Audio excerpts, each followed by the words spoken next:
table so I don't have to I know. shimmy. Oh, you can see my legs! Uh-oh. Hey, what's up, you guys? Welcome back to D&D Productions, or welcome to, if you are new here. As Cooper announces himself. My name is Mim. This is Dad. And since we did a Mother's Day video, it is only appropriate that we do a Father's Day video. Like the Mother's Day video, we did our top 5 fictional moms. Today we're going to do our top 5 fictional dads. Which is hard. It's very hard, because usually the dads... In pop culture, dads most of the time are either evil, like Darth Vader, or they're bubbling morons, like Homer Simpson, or, so it's hard. She's wearing her grandfather's Yes, shirt. and she was going to mention that. She hadn't gotten to that point yet. I'm wearing my Gramps' shirt, because I'm the only one that wanted to wear his clothes, apparently. Yeah, this was my grandfather's shirt, and I thought it was appropriate to wear it. Do you want to start first, or do you want me to go first? Why don't youngest go first? Okay. So, my first dad on my list is Splinter from Teenage Mutant Ninja Turtles. You must maintain awareness at all times. Stay in the shadows. Don't talk to strangers. Everyone is a stranger. Splinter is a fantastic dad, at least in the 2012 version. I think he's like this in all versions. He's pretty protective of them. He wants them to succeed. He makes sure that they're doing the right things, and he teaches them all life's lessons, and then also he gives them good beatings every once in a while, and he teases them, and like a good dad should. My favorite scene in the 2012 version is he's trying to teach Donatello how to fight without thinking. Just don't understand how you can fight without thinking. Observe.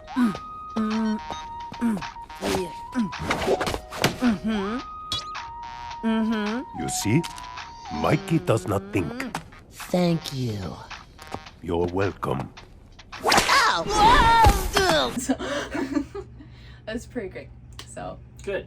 It really was. I kept looking at, like, dads. I was like, oh, I thought of it. And it was like, yeah, he's a good dad this way, but he's an idiot. Oh, he's a good dad. So, but my list, my top 5, the first 2 are kind of what you would call bumbling idiots in other aspects of their life. But they were when good it becomes, number 5, so I'm going to go backwards. Number 5 on my list would be Dr. Doofenshmirtz. he's such a good dad! Hey, sweetheart, how'd you like to take a ride on a real bike? She's 16! Is for all the idiocy of his innators and everything else, when it comes to Vanessa, he is a dad. He wants her to have a good life. He wants to protect her. He wants her to be happy, all this other stuff. The motorcycle scene. Protective, all those things. So he has all the really good qualities of a good dad. My second dad is Bobby from Supernatural.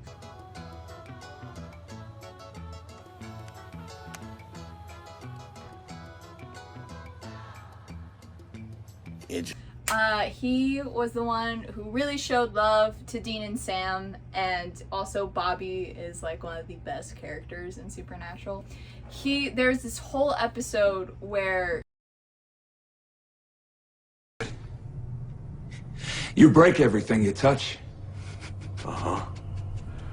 Well, as fate would have it, I adopted 2 boys, and they grew up great. They grew up heroes. So you can go to hell! He was more of a dad to Dean and Sam than their real dad would ever be. And and the best thing, he still comes back and haunts them and makes sure they're doing okay. And I was like, you better. Number 4, my 4th one is Doc Brown. Roads? Where we're going, we don't need roads. We all kind of know Marty's father in, before the time stream changes, is this kind of hapless loser, always still being picked on when he's, however old or whatever.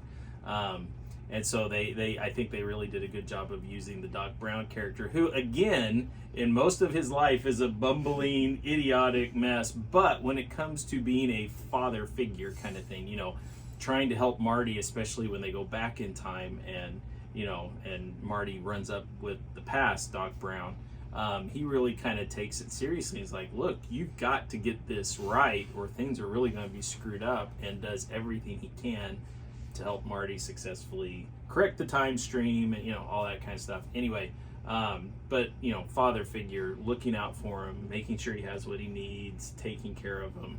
And then, of course, over the next 2 movies, that relationship just continues to grow to the point where you don't really see Marty's real dad a whole lot, but it's Doc Brown. But One is, shoot, what was going to be my next one?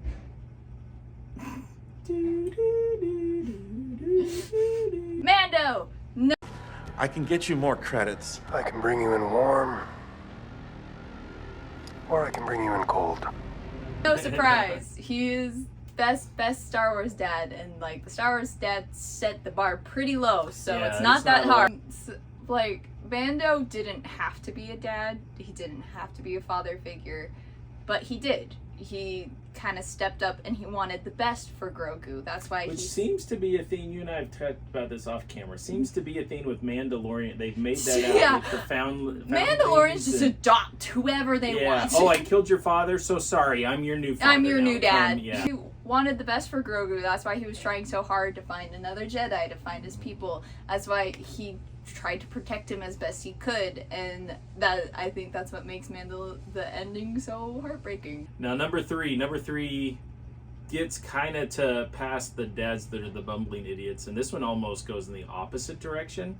But over the course of the movie, especially when you're dad, you start to really be able to realize what he's doing and relate to him more, and that is Henry Jones. It's important. Wait, count to 20.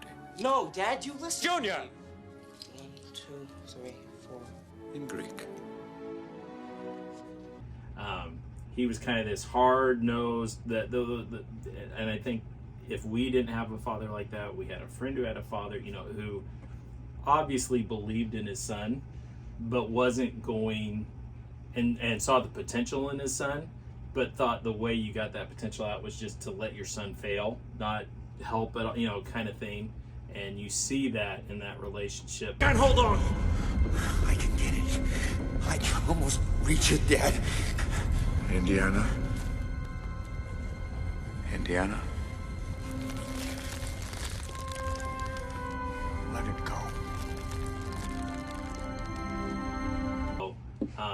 I think that's a really good example in one movie of, it begins as a young Indiana Jones, and you see that relationship and then how it progresses through. And So my next dad is Miles Morales' dad. Yeah, I know, Dad. You gotta say I love you back. Dad, are you serious? I want to hear it. You want to hear I me say love it? you, Dad. You're dropping me off out of I school? love you, Dad. Look at this place. Dad, I love you. Dad, I love you. That's a copy.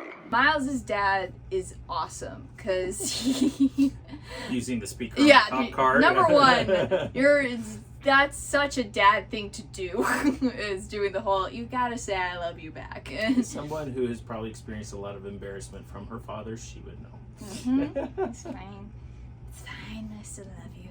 But if you think about all the sacrifices that he made for Miles, like trying to send him to the best school he could because he knows he's a smart kid. I see this spark in you. It's amazing. It's why I push you, but it's yours. Whatever you choose to do with it, you'll be great.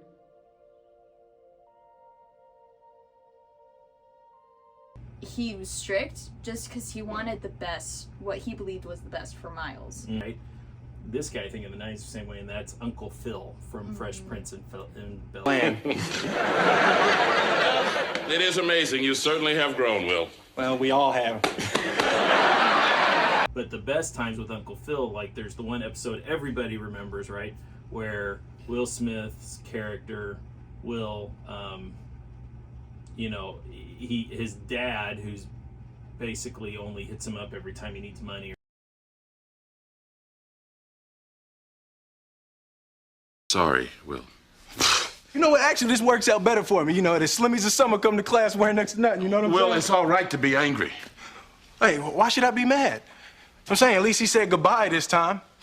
I just wish I hadn't wasted my money buying this stupid present. I'm sorry. If there was something that I Hey, could you know do- what? You ain't got to do nothing, Uncle Phil. Hey, ain't like I'm still 5 years old, Ain't like I'm gonna be sitting up every night asking my mom, when's Daddy coming home, Who needs him? Hey, he wasn't there to teach me how to shoot my first basket, but I learned, didn't I? Hey, I got pretty damn good at it too, didn't I, Uncle Phil? you did. Got through my first date without him, right? I learned how to drive. I learned how to shave. I learned how to fight without him. I had 14 great birthdays without him. He never even sent me a damn card. To hell with him!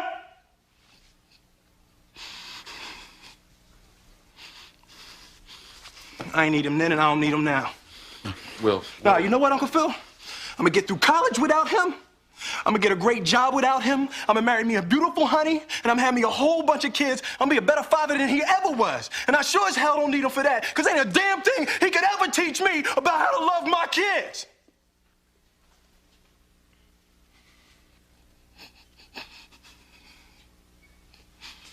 How come he don't want me, man?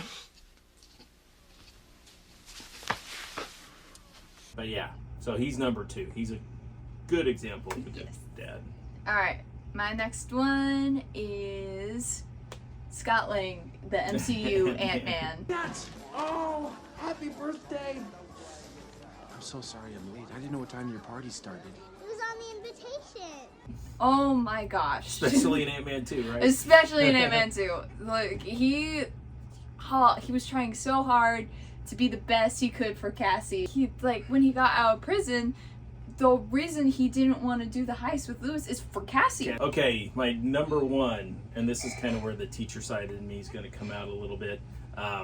It is pop culture, but it's also literature, and that is Atticus Finch from To Kill a Mockingbird. You know what a compromise is? Been in the law? With all the things that are going on in that book and all the, the kind of heavy, weighty subject matter that's being dealt with in that book.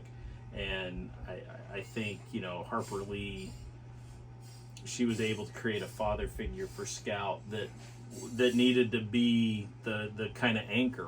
He explains what's happening to Scout in such a fatherly way where he's still trying to protect her, but he also is like, no, you need to know what's going on. Right. He doesn't really pull the punches, but he softens the blow. Yeah. Well, awesome. So I think you did 6. Oh, did I do 6? That's okay. It's fine. Because I'm going to do my honorable mentions. Yeah.